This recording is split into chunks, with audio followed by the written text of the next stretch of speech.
When she comes to herself, tell her I'm Okazaki. I've become a girl. Got it? Mm-hmm. She's always in a daze, and I think that's dangerous, so I want to caution her. Will you help her out? Yes, I don't mind at all. So then when she asks how, just tell her it comes off sometimes.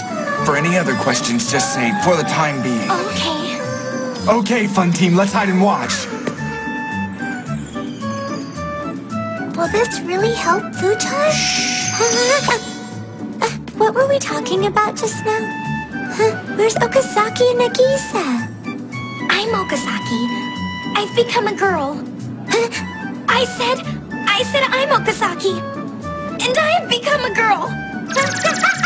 I don't understand. How did you become a girl all of a sudden? This just isn't possible. Comes off sometimes. That is too shocking. Okazaki, are you telling me that it actually happens all the time? For the time being. Easily? I didn't know there were people like that in our high school. It couldn't possibly try to up and attach itself to me now, could it?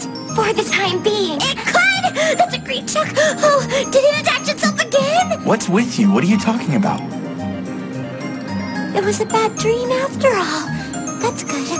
I was afraid that I might just turn into Futaro someday. Okazaki, you should stop already. There are two Okazakis! We divide sometimes. I'm totally shocked! Hey, Tagoya, I'm watching you! Don't you even try to use my sister for any of your silly pranks! The same face! There are three Okazakis! How much of an idiot are you anyway?